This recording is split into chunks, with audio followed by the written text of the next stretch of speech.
Hey, everybody. Welcome to the Too Much on Her Plate podcast with me, Dr. Melissa McCreary.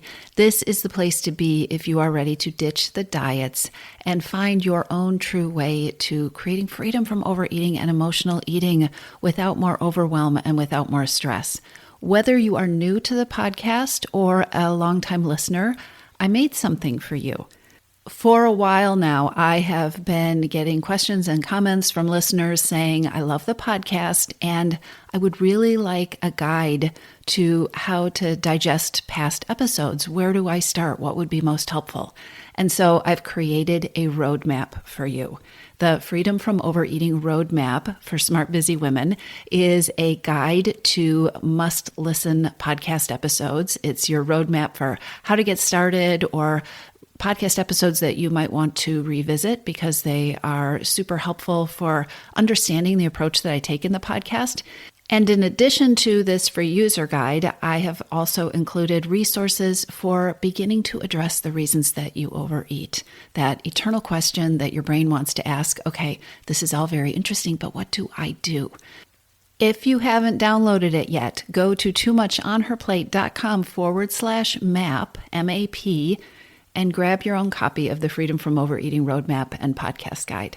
Hit pause, do that first, and then let's dive into this week's episode. Hey everybody, welcome back to the podcast. Today's episode is all about how to create freedom from overeating. Lasting freedom, that lasting part is key, and what that really means.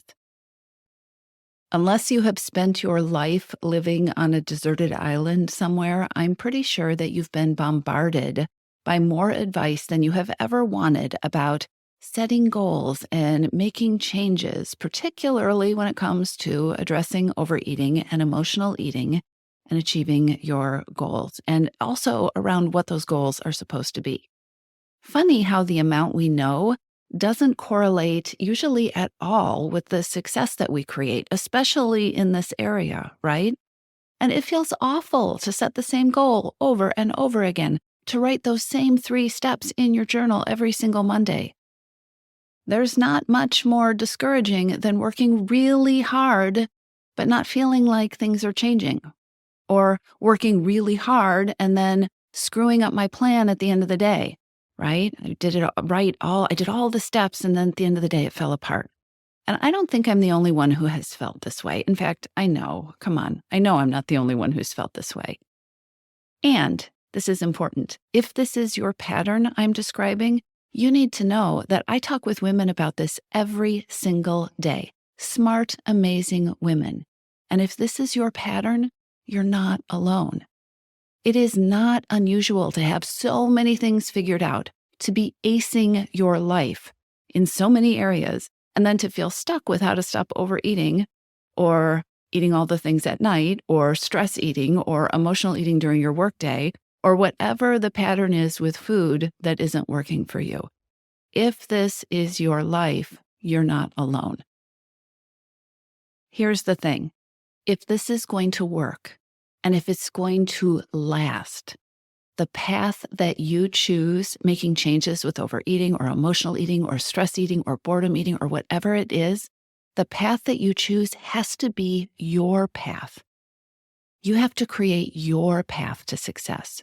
You get to create your own relationship with food. And that word relationship is important. It is a relationship. It's lifelong, you and your relationship with food for the rest of your life. It's yours. And nobody else can figure out the exact path that is a fit for you. Nobody can figure that out without your input. So many, almost all of the healthy eating or the weight loss plans out there are designed to fail because they're designed with a goal in mind, but they don't consider the you that's involved in achieving the goal. They don't consider your schedule. They don't consider your natural style of doing things, your natural style of living. They don't consider your individual need for support and where you need that support. They don't consider your strengths, your weaknesses. They don't consider the reality, the fact that you are the only one who's lived inside your body your whole entire life. And guess what? You need to be consulted. You know some things. You have some wisdom. The relationship with food that fits you isn't going to be assigned to you by somebody else. Outside expertise, outside knowledge, outside research, all of these things are great.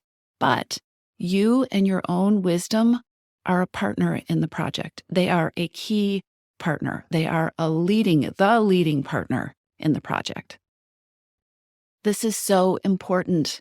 And what's also important is you probably have not been encouraged to remember this. Here's another important point. Your perfect path, I have perfect in air quotes here, your perfect path to success with overeating or with anything else actually isn't likely to be created in one shot. It's not this one thing you do, one fell swoop. Your relationship with food is not something you do once and then you achieve this goal and then you're done. It sounds silly, but that is so often how we think about it. If you want to stay at that goal after you achieve it, whatever it is, and if you want to enjoy staying there, if you want to lose the drama, if you are done with all the thoughts about food and eating and willpower taking up so much real estate in your head, then what you are wanting to design isn't a one-shot thing. It's a path that you are going to walk. You want to design a path to walk that you are going to want to keep walking on for the rest of your life. What you're wanting is a relationship that works. A relationship with food, a relationship with eating, a relationship with your hungers. You're craving relationship and an approach, a way of building that relationship and interacting with that relationship that fits you. You have probably not been used to thinking about your relationship with food, the way you eat and the choices that you make and how you treat your hunger as a relationship. But it is so important to start playing with that idea and to remember it is a relationship, and the best relationships do not go perfectly all the time. Think about your relationships. Think about your good relationships that you have with people in your life. We fight, we negotiate, we listen, we communicate, sometimes better than, others, right? We have road bumps, we have hurdles, and we figure out how to make things work better or how to avoid the speed bumps that come up or how to negotiate the problems differently moving forward. Something doesn't go well, we figure out, oh, what happened here and how do we make that less of a problem in the future? That's how relationships work. Think about the idea of a custom fit, something that requires tailoring, right? The most significant piece of clothing that I ever purchased was my wedding dress. That's what it happened to be. And I know that in order for that to fit me perfectly, it needed quite a bit of altering, right? They took in a little bit here, they shortened this, they played with that. Your approach to creating peace with food and freedom from overeating deserves at least the same amount of customization. Your relationship with food is worth so much more than some 10-step article. Do this, do this, do this, do this, right? You deserve to have a relationship with food, with eating, with how you feed your hungers that you love, that fits you. Really take that in, because you might not know this all the way down to your toes. You may not know this in your bones. Diet culture fills us with so many messages about how your role with food and with your bodies is to control, to be strong, to deny, to give things up. And I don't know about you, but to me, that does not feel anything like freedom. It doesn't feel fun. It doesn't feel joyful. It feels hard and miserable, and certainly not like the relationship I want in my life. You deserve to have a relationship with food, with eating, and with how you feed your hunger that you love. You deserve to have a relationship with food that you love. Take that in. So important. You deserve to have a relationship with food that you love. So here are some key points that I think would be helpful. These are key points that we work with inside Your Missing Piece, which is my group program for creating peace with food and freedom from overeating. And they are different. They are so different from deprivation mentality and diet mentality. And I really believe that they're key to creating that relationship with food that you love. They're key to creating success with your goals for your eating, the things that you want in a way that you want to maintain them. And they're key to creating not just a feeling of freedom, but a feeling of freedom that lasts. So let's talk about what these pieces are. The first thing is to recognize from the beginning that creating a custom fitting piece with food is an important project. It is something that you deserve. It's custom, and it deserves your respect, your time, and also some trial and error. And that's important. You deserve the effort and the thought and the deliberateness that goes into creating something that fits you. You've probably been taught that your job is to get it right? To get it perfect and not make mistakes. And this reframe is really important because when you give yourself permission to think about the mistakes and the adjustments as tailoring, as creating a custom fit, it can change so much.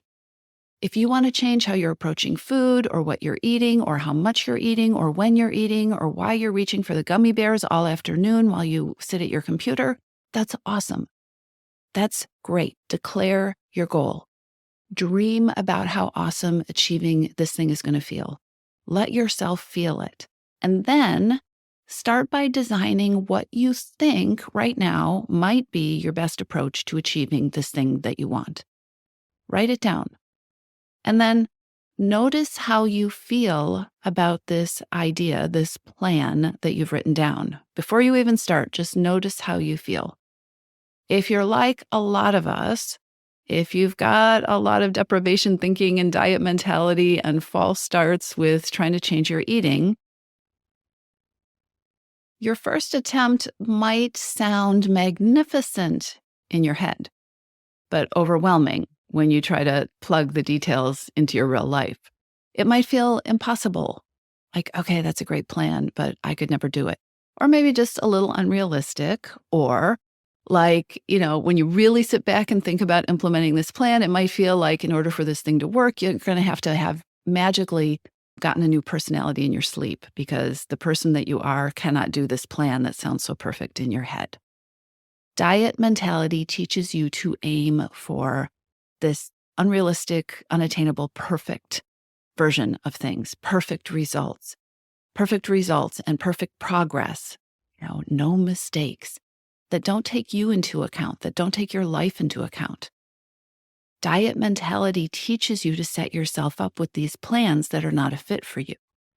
The relationship that you want with food and with eating is better than this. Stop thinking that there's something wrong with you because you can't attain these crazy deprivation plans. You deserve something better. If it doesn't feel right, you've got permission to throw it out. Play with your ideas. Don't be afraid to pay attention to hunches or things that feel slightly off, or to throw out the quote unquote wisdom that never really fit you. You get to make the plan. You get to create your rules. Be real with yourself. Be real about what is doable for you. What might work? What do you know about what you need? What do you know about what you need if you want to try this thing? What's going to be necessary to make it happen?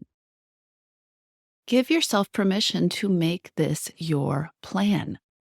If you're in a cycle, let's say, of eating all the things at the end of the day when the house gets quiet, what do you know about what might start, what might begin to break the cycle? Give yourself permission. Think about what you might try instead. Think about maybe exploring your real hidden hungers and feeding those. Maybe think about distracting yourself. What could get me off that line of thinking? Or maybe mixing up your routine. Think about asking your wise self what you do know, the ideas that you do have, and giving yourself permission not to get distracted by fears of failing or fears of not getting it perfect, or maybe all the things you don't know. We all have a lot of things we don't know. What do you know? Take your power back. This is your plan. This is your relationship with food. Don't be afraid to start smaller or easier. What's one step you could take? Build the habit of taking steps instead of getting stuck in, I can't do all the things, or it won't work, or it won't be perfect. What's one step you can take? Build the habit of taking steps. Build the habit of trying things. And then here's some secret sauce for you. When you're ready, commit to a plan. Listen to this. Commit to a plan that you're willing to try for 1 week, not a forever plan. Commit to a plan that you are willing to try for 1 week, 7 days. That's it. This is not your forever plan. This is an experiment, right? And here is something to pay attention to, high achiever. If you find yourself hedging about committing for 7 days, then you have some evidence that this is not putting you on a path to a more permanent approach with food, right? If it doesn't feel doable for 7 days, it's important to take a look at that. Pay attention to your reactions. Pay attention to your feelings. Learn from them, and then use them to adjust and to improve your ideas. Remember, you're tailoring. You're looking for that custom fit. Inside Your Missing Piece, we have this private community, and it's called The Lab. And it's called that because we know that not only are you the expert on you, your relationship with food it's an evolving experiment. Your relationship with food is an experiment, and your best steps are almost always going to be experiments. So you take what you know, or you take your ideas about what you might know, and you set up a short experiment. Decide to try something for a week. Do not make forever decisions. Very few things related to food need to be forever decisions. So commit to trying whatever this thing is for a week and follow through for a week, and then learn from your results, no matter what the results are. If your experiment goes wonderfully, however you define wonderful, that is fantastic. Then consider, you've had this wonderful experiment, consider what it will take to keep moving that thing forward. What's the next step to go further? How can you do more of that if you want to? But an experiment, and this is so important, an experiment isn't just about what works. If you did an experiment, if you were trying to break that habit of eating all the things at the end of the day when the house is quiet, and you had a few ideas about what to try, and there were a few hiccups, it did not go as well as you had hoped it would, unfold day by day. If you had some hiccups, that's good too. But it is only good and helpful if you allow yourself to consider them, learn from them. If you don't shut yourself down because, it didn't go perfectly, so the experiment didn't work. It absolutely worked. Something happened. Sometimes it worked, sometimes it didn't, or it didn't work at all. So allow yourself to consider what caused the breakdown, or what caused it to not work, what didn't work. What did you learn from what didn't work? What do you want to do differently based on the data you collected? Because whatever the results of your experiment, you collected data. How could you get better results? What were you lacking? What could you add in? What could you subtract? What kind of support could you have? Are there skills you need to learn? Do you need to spend some time brainstorming? Take your data, pay attention to it, be curious, make adjustments, and then create another 7-day experiment. Here's another thing that is so important. Keep going. Don't quit on yourself. And we need to talk about this idea of not quitting on yourself because it is so important.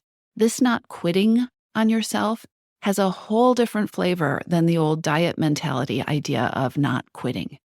This is something that we talk about over and over and over again in Your Missing Piece, and it is a point that I really want to make sure that you take away from this episode. Within diet mentality, the idea of don't quit on yourself, that message, it's about keeping the pressure on.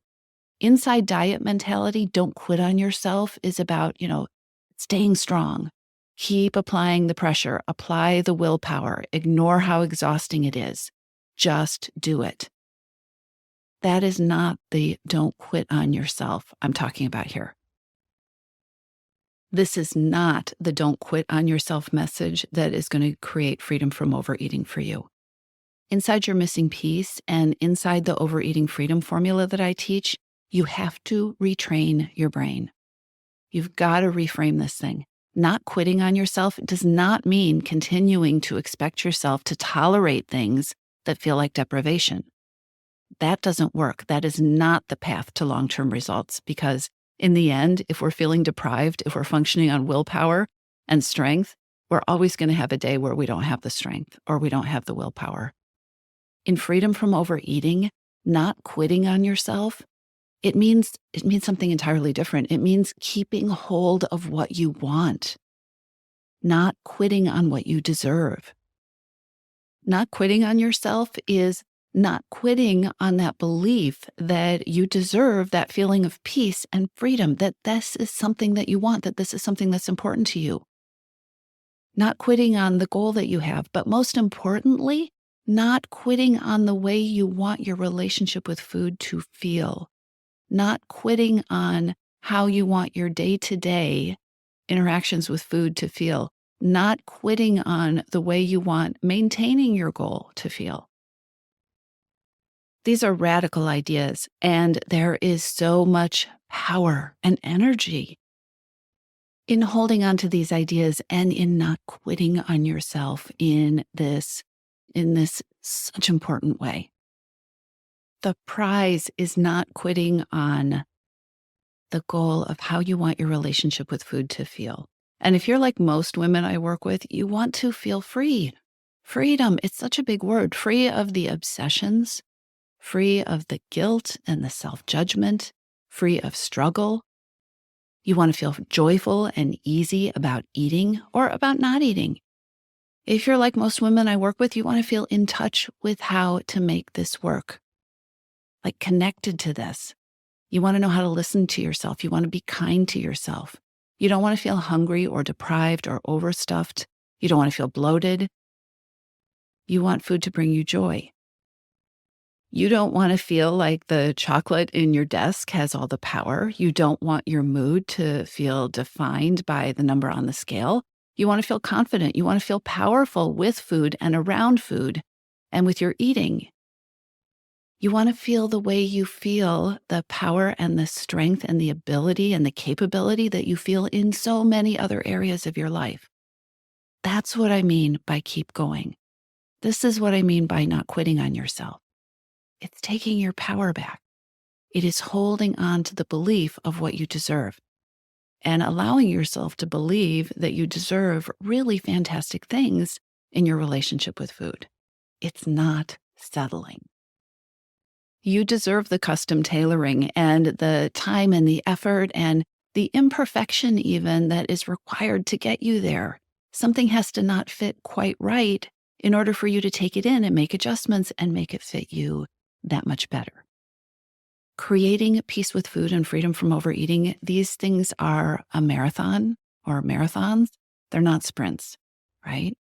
And they're worth it. Achieving it, when you get peace with food, when you have that relationship with food that fits you, it frees up energy. It creates more ease and space and joy in your life. It feels really, really good. Now, I understand listening to this, it may feel impossible from where you are standing right now. And you should know that that is probably because the framework that you have been taught and the framework your brain gets caught in is one of deprivation.